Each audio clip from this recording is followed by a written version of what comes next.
आज के इस अवसर पर माननीय मुख्यमंत्री श्री मोहन यादव जी, नेता प्रतिपक्ष श्रीमान उमंग संगार जी, हमारे पूर्व मुख्यमंत्री श्री शिवराज सिंह जी, जगदीश देवड़ा जी, राजेंद्र शुक्ल जी, गोपाल भार्गव साहब, डॉक्टर सीता शरण जी, गिरीश गौतम जी, श्रीमान राजेंद्र सिंह जी, श्रीमान रामनिवास रावत जी, श्रीमान हेमंत कटारे जी, श्रीमान अजय बिश्नोई जी, श्रीमान कैलाश विजयवर्गीय जी, श्रीमान प्रहलाद पटेल जी, श्रीमान राकेश सिंह जी, श्रीमान विसाऊलाल जी और इस अवसर पर उपस्थित सदन के सभी सदस्यगण, यह पहला सत्र है। सभी लोग अपने अपने निर्वाचन क्षेत्र से चुनकर आए हैं। मैं आप सबका हृदय से बहुत बहुत स्वागत करता हूं, बहुत बहुत अभिनंदन करता हूं। मुझे बहुत प्रसन्नता है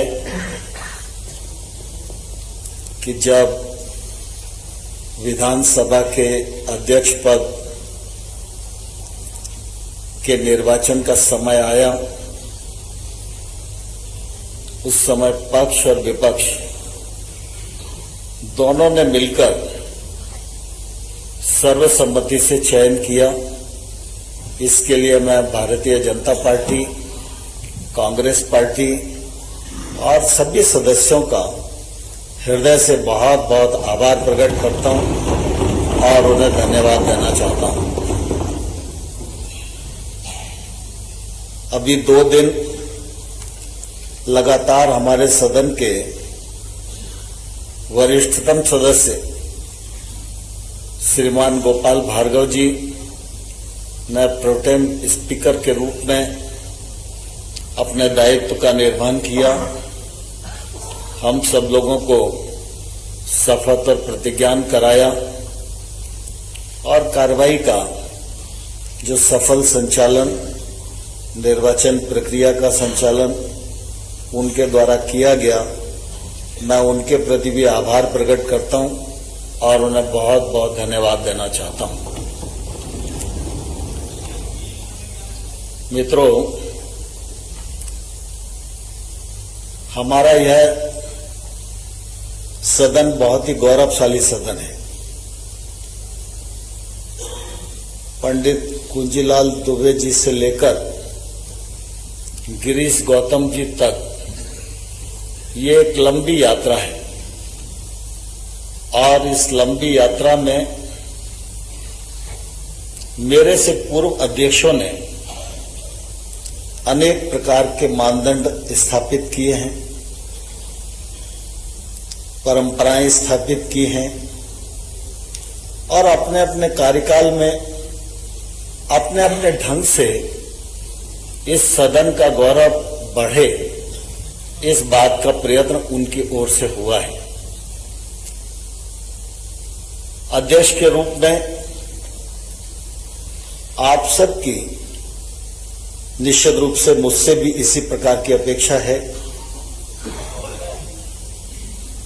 मेरी ईमानदार कोशिश होगी कि मैं आपकी अपेक्षा के अनुसार अपने दायित्व का निर्वहन कर सकूं।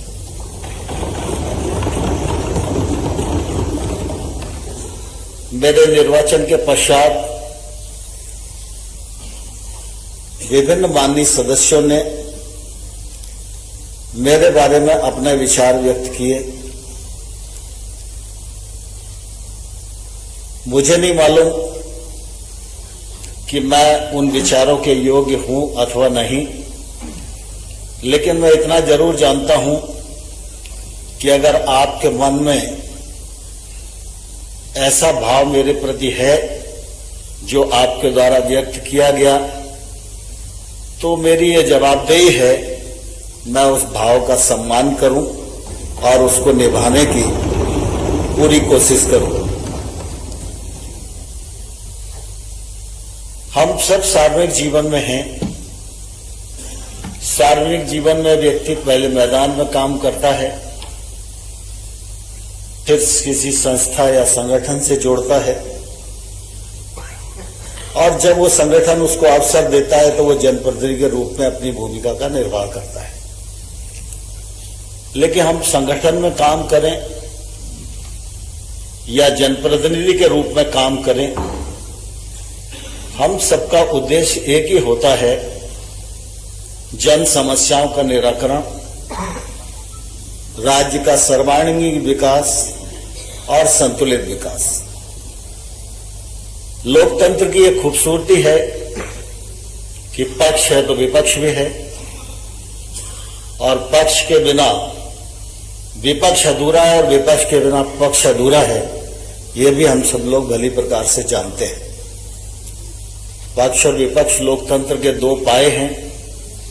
दोनों पाए को मजबूती के हिसाब से कदम से कदम, कंधे से कंधा मिलाकर चलना, इसी में हम सब लक्ष्य तक मिलकर पहुंच सकते हैं। मुझसे यह भी अपेक्षा की गई है कि मैं प्रतिपक्ष के सदस्यों को अधिक समय दूं। सत्ता पक्ष के मेंबर्स ने भी अपेक्षाएं व्यक्त की हैं, लेकिन मैं इतना जरूर आप सबको कहना चाहता हूं, इस आसंदी पर रहते हुए मेरी कोशिश ये रहेगी कि मेरी निगाह और नजर हर सदस्य पर रहे, और जो हक उसे मिलना चाहिए उस हक से वो वंचित न हो, यह निश्चित रूप से मेरी कोशिश रहेगी। मुझे प्रसन्नता है, इस बार विधानसभा में बहुत सारे नए सदस्य भी चुनकर आए हैं। उन नए सदस्यों को वरिष्ठ सदस्यों का सहकार मिले, उनका आशीर्वाद मिले, उनके सानिध्य में वो सीख सकें, इस बात की भी जिम्मेवारी हम सब वरिष्ठ सदस्यों को मैं समझता हूं लेनी चाहिए। हमारे सदन की कार्यवाही की नियम है, प्रक्रिया है, परंपराएं हैं, उनसे सदन चलता है। पुराने सदस्य इस बात को भलीभांति जानते हैं। तो नए सदस्यों को भी ये नियम प्रक्रियाओं का ज्ञान हो और वो हमारे साथ सीख सकें और ठीक से अपने दायित्व का निर्वहन कर सकें, यह भी निश्चित रूप से हम सब लोगों की चिंता रहनी चाहिए। राजनीतिक क्षेत्र में जब हम संगठन में काम करें या